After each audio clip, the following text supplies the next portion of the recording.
The last week of July, it is ficus time. Time to prune this one back, and I'm going to work on my big ficus. Well, for this ficus, what I need to do, I just need to thin it out. This ficus has been outside since May, and I've not done anything except for fertilize and water. You can see these branches, they have grown. Last year I completely defoliated it, I wired it and I planted it up, and now it has responded beautifully, but it is getting quite full again. This one needs to be unwired, it needs to be pruned back, and I'm going to have to look at what's happening here. There's a very big sacrifice branch here. Am I going to cut it off in this video? Let's see later on. Now, last summer I wired all these branches out, so it really is high time to remove them. You can see here not all of the branches responded well because I completely defoliated, trimmed off all the growing tips of these branches, and then I wired it out. Some of them responded well, like this one. This has just started to grow straight away. But here, sections of these branches, they have died off. This big sacrifice takes a lot of the energy of the branches below. You can also see this is much darker, it's much nicer, it's in much better health. It is doing really great. That would be an argument to say, I'm going to remove this sacrifice. But before we go to the big ficus, let's just work on this one. This tree at some point is going to be neagari style bonsai, so exposed roots. And why? Well, because there's a nice root spread here, but also there's little roots here coming from the side that I'm actually trying to cultivate.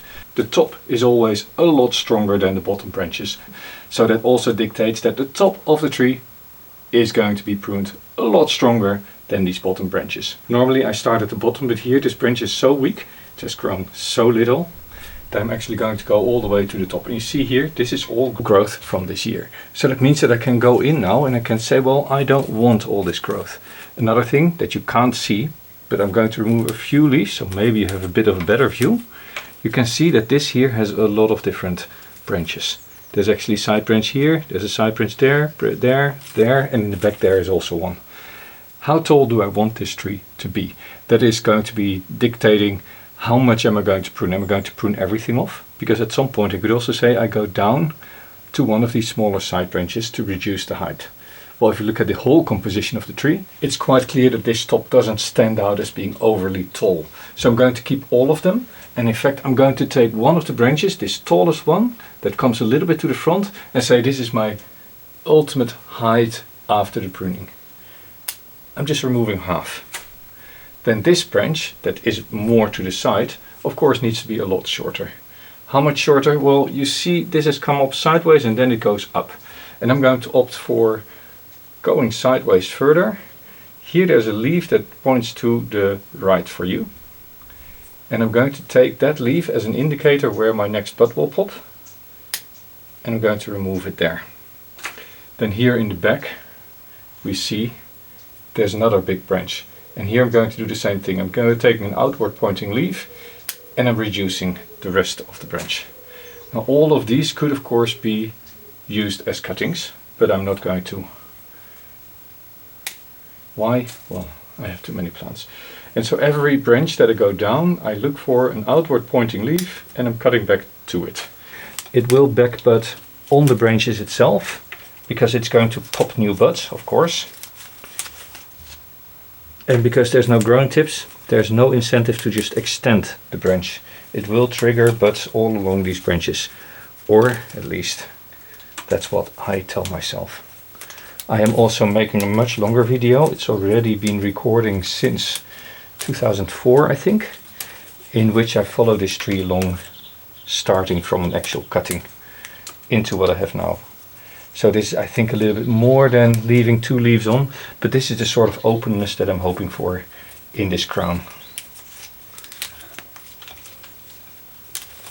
How does that look? Now here, this is a branch that comes down and out, which is actually in a really nice position. So I want to keep most of this branch. I'm just going to prune it back a little bit. I have these small branches here, this tiny little one that's not all that strong. But here, this one grows from this little curve inward into the tree. So I'm going to create a little bit of space in the canopy here, so that this has time to develop, and here in the back I actually have other branches that I would like to develop more. So just for your recollection, this is the main trunk line of the tree, and this is going to be roughly the height of the final tree.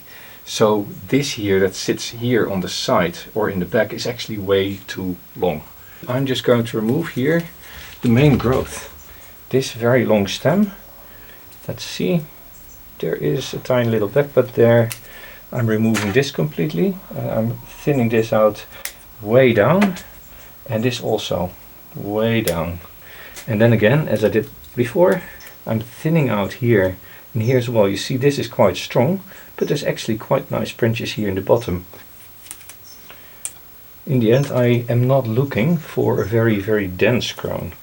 I first want a good structure on my tree, and for that I need to be able to see what happens, remove branches that are superfluous, and really this long extension growth is actually hampering the development.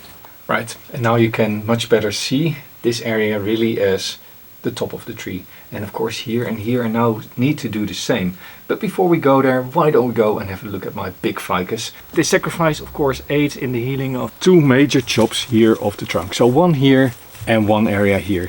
This I still want to partially heal over.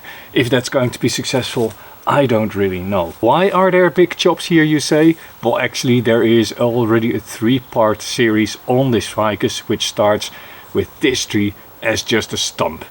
I will link through that series at the end of this video.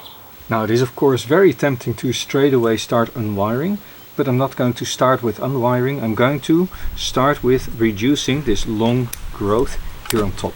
Why do I do this? Well, first of all, it needs to go. These top branches are a lot stronger than the lower branches, just like I have in my other ficus. But more importantly, if I first remove these long whips, I get much better access to whatever is happening here on these branches. So if I want to uncoil these wires, I can much more effectively do that when all this long growth is gone. So I'm first going to remove all this heavy growth that I have here on the top. Look at all these big branches sitting here. Then I'm going to really unwire, and then I might do another second prune to really get rid of anything that's left over. Don't think that will be all that much though. Of course, the top branches you don't want to get very thick and strong. We really want the lower branches to grow and fatten up. These need to get a lot of girth. These need to stay refined. So prune more on the top than at the bottom, as always. Removing the growing tips is important, so I get lots and lots of back budding, inner branches form, yada yada yada, all that good stuff. All the places where little buds pop, just remove them if you don't want buds on that location. Removing all dead leaves, old pruning scars, cleaning everything out. And I really try to reduce these little vertical stalks here, so that they create a bit of volume rather than just singular branches going up. But it's a bit of a dilemma how much to remove from these lower branches, because I really need those to thicken up a little bit. But if they really sit at the base, they can go completely. Otherwise, just remove a little bit to keep the growth in check. A branch like this, that comes from down low, I'm just going to not prune. Branch like this, that has a nice little side branch, I just reduce. This way I'm building a scaffolding of low branches, middle branches, higher branches and top branches for the tree, and of course the canopy that fills it over the top later on. And now that this part is pruned, I can start looking at where are actually the wires. And I really need to think, what am I going to do with this massive sacrifice? But before we do, let's continue here. So here in the top, I really don't want any thickening of these branches. I want well refined, thinner branches to form the top of the tree. Otherwise it will just be heavy top dominated again. So here I'm really removing as much as I dare, without of course risking the life. But you may have noticed ficus in the middle of summer, as it has been outside for months, can handle a lot. So here now you also start to see the structure of the branch again, instead of just a whole mass of green. And everywhere where there is junctions with more than 2 branches, I'm removing all the excess. I just want bifurcations rather than triplets or quadrants. Right. Now this branch is an interesting one because I left it in place to really fill this area, but I don't want it to be too heavy here, so I'm just removing these inner branches. I know that's a bit counterintuitive, but I want it to be a branch and not just a canopy filler. The growing tips are what really stops ficus from backbudding. If you leave some of them on, then it will respond much weaker than when you remove every single growing tip in the plant. And do this in the middle of summer, right, when it is nice and warm and the tree is happy and healthy. Right. What do you say? Drop me a comment. Is this an improvement or did I just ruin my tree? Well, same thing here. Let's prune this back.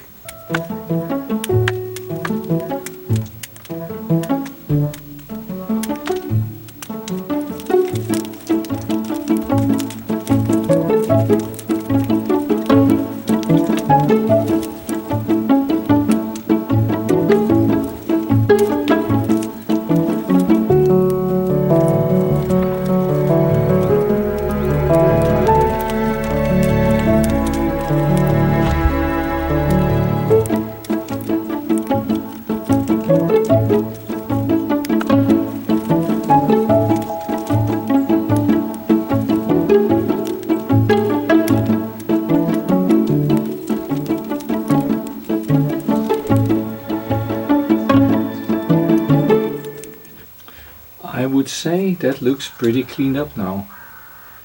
Notice how now the lower branches without pruning are pretty much similar strength to these. Here I can now just do a gentle prune, thin out, and yeah, let it grow again for the rest of the season.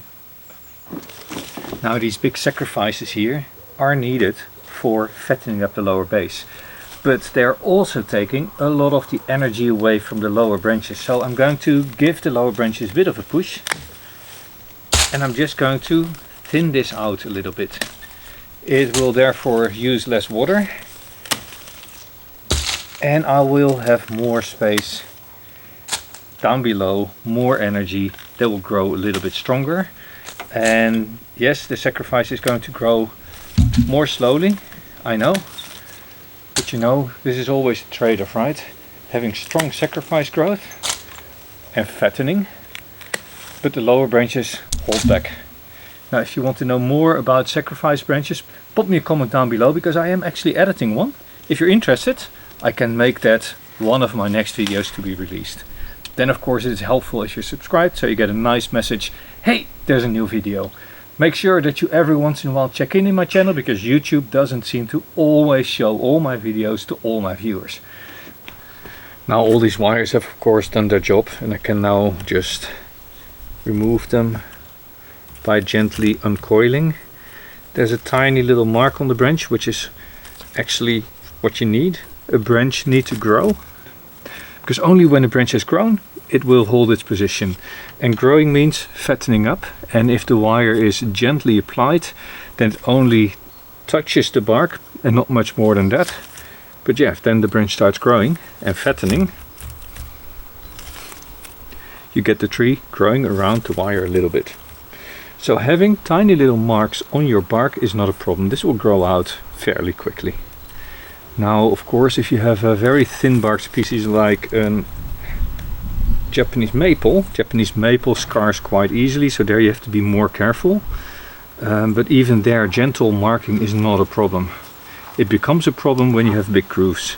Now here you see on the lower branches, a lot of these side branches have actually died. They have not sprouted after I defoliated and wired and repotted last year. But that's okay, they'll come back now. And part of that, I think, is because I didn't prune the sacrifice. That then gets so much of the sap flow that there's very little need for the tree to really start growing the top. And this is also why I always have my scissors at hand when I'm unwiring, because then I can just quickly remove all these little dead branches that have formed, and then the whole tree is nice cleaned up. And branch by branch, here another one, I just prune off the dead stuff as I am uncoiling this wire. And with that, this is completely pruned back and ready to go for another couple of weeks. The sacrifice reduced but not gone. Maybe in fall that I'm going to chop it off very low so that new branches can sprout here. But for now I still have work to do here, so I'm going to leave it on. Let's also finalize my small ficus. Try to get an even volume of foliage throughout the tree. A little bit more on the places that are weaker and that you need to strengthen, a little bit less at the places that are strong. As it is middle of summer, this will rebound quite happily. And then be ready for winter, of course. Both ficuses all done, ready for summer. Actually, the rest of summer. Now, if you've not subscribed, maybe you can do that now, otherwise you might miss updates on these trees. If you haven't seen my series on my big ficus, you can find that one there. And otherwise I would recommend, how about continue watching one of my latest videos. This was Jelle, growing bonsai. See you next time.